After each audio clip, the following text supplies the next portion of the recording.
What if one of the most beautiful and beloved pieces of music ever recorded? A melody that has moved tens of millions of people across half a century. A piece many would name as the emotional summit of the best-selling rock catalog in history. Was once handed to a famous and respected artist who looked at it, listened to it, and threw it away as unusable.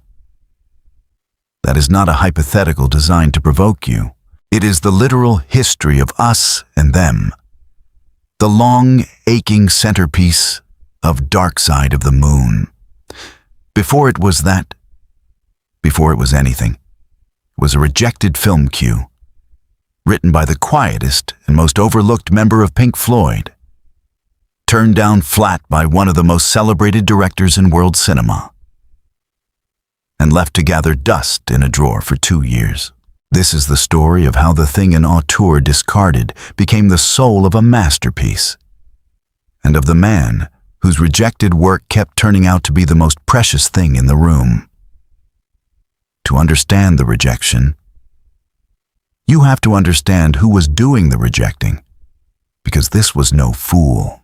In late 1969, the Italian director Michelangelo Antonioni, one of the most important filmmakers alive, a man whose films were studied as serious art, approached Pink Floyd to compose the music for his next picture, Zabriskie Point.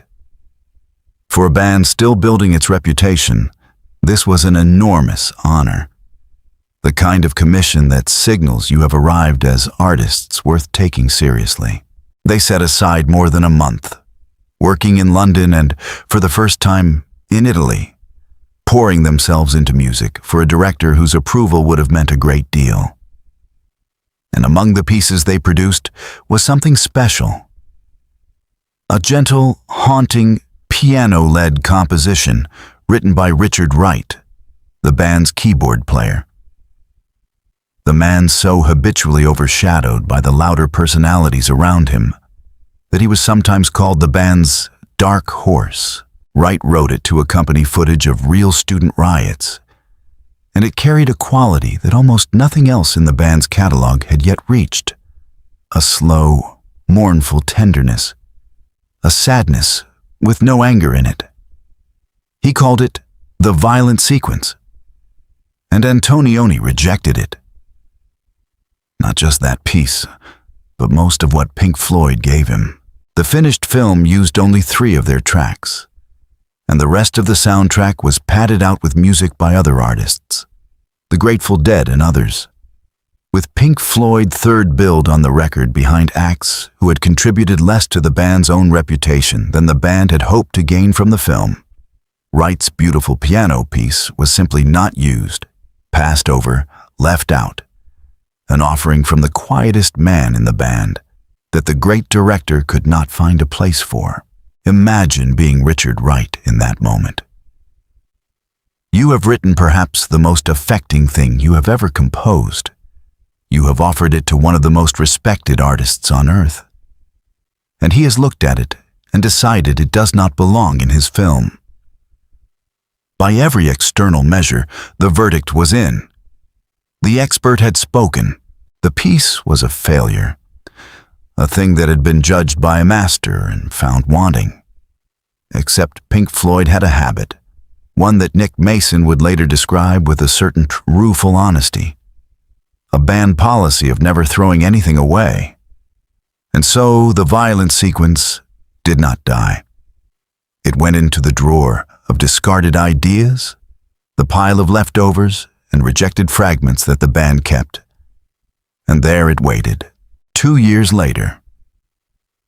When Pink Floyd sat down to assemble the album that would become Dark Side of the Moon, they went rifling through that pile of leftovers looking for usable material. And they found Wright's rejected film cue. They took the thing Antonioni had thrown out. And over the following months, they reshaped it, slowed it further into its dreamlike, almost suspended pace, added the long, mournful saxophone that would become one of its signatures, and gave it words. The words turned the piece toward war, toward the obscene arithmetic of men sent to die as cannon fodder while other men draw the lines. A theme that ran straight into the Vietnam War still filling the headlines, and beneath that, into Waters' lifelong wound, the death of his own father in combat. And the rejected film Q, the piece a master director had no use for, became Us and Them. What happened next is the part that should make you reconsider the entire idea of expert rejection. Us and Them did not merely survive its humiliating origin. It became, by many accounts, the favorite song on the album of the two men most responsible for it, Wright and Waters both, a piece they each treasured long after their personal relationship had collapsed into bitterness. A rare island of agreement between two men who would come to agree on almost nothing. It became one of the most loved pieces of music Pink Floyd ever made. A track that listeners reach for when they want to describe what makes the band transcendent rather than merely successful. The thing Antonioni discarded turned out to be one of the emotional peaks of one of the most listened to records in the history of the world. And the man who wrote it, the dark horse, the quiet one, was vindicated not by argument but by time. By the simple fact that the music outlived the rejection so completely that almost nobody now remembers there was ever a rejection at all. And here is where the story stops being a single lucky accident and becomes evidence of something larger, something this page has been circling for a long time.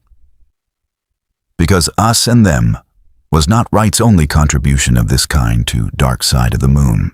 Another of his quiet, downbeat offerings, another piece that came from the same well of overlooked material, became the great gig in the sky, the wordless death meditation that is the other great emotional summit of the album.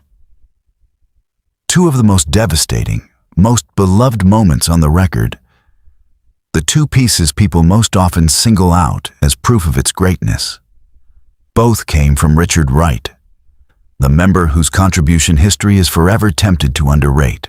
His biographer noted the hard fact plainly that Wright held a writing or co-writing credit on half the tracks on the album, a level of authorship that the popular image of Pink Floyd, with its endless focus on the war between Waters and Gilmour, almost completely erases. The quietest man in the band wrote much of its soul, and one of the pieces of that soul had already been rejected by a genius before it ever reached the public. So what does that leave us with? Beyond a good story, it leaves us with a quiet warning about how much we should trust the verdict of authority, even brilliant authority, even the verdict of a master. Michelangelo Antonioni was not a hack. He was one of the great eyes in the history of cinema. And he looked directly at Richard Wright's most beautiful melody and decided it was not good enough for his film. He was wrong. Not wrong in a small way, not a near miss, but wrong on the scale of decades and tens of millions of listeners. Wrong about a piece of music that would outlive his film in the public memory many times over. The expert can be wrong. The master can be wrong. The thing that gets rejected, the offering from the quiet person that the powerful person cannot find a use for, is not the same as the thing that is worthless. And sometimes the only difference between failure and immortality is whether somebody had the stubbornness to keep the rejected thing in a drawer instead of throwing it out. So the next time Us and Them rises up out of Dark Side of the Moon, the long, slow swell of it, the saxophone, the sadness with no anger in it, listen to it as what it secretly is. It is a rescued thing. It is a piece that a great director threw away, written by the man in the band most often forgotten, kept alive only by a refusal to discard, and resurrected 2 years later into one of the most beautiful moments in all of recorded music. The dark horse wrote the soul of the masterpiece. And the masterpiece nearly never happened because the experts had already decided it was not worth keeping. If you want the rest of the story, the full case for Richard Wright as the overlooked author at the heart of Pink Floyd's greatest records, that argument runs all the way through my Pink Floyd dossier. And the link is waiting in the pinned comment. But the heart of it is in this one rescued melody. So I will leave you the question Us and Them has been quietly asking for 50 years, every time it plays.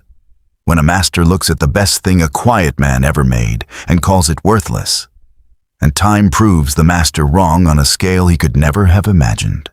How many other masterpieces are sitting in drawers right now, rejected by people we were taught to trust, waiting for someone stubborn enough not to throw them away? Where art does not console, it autopsies.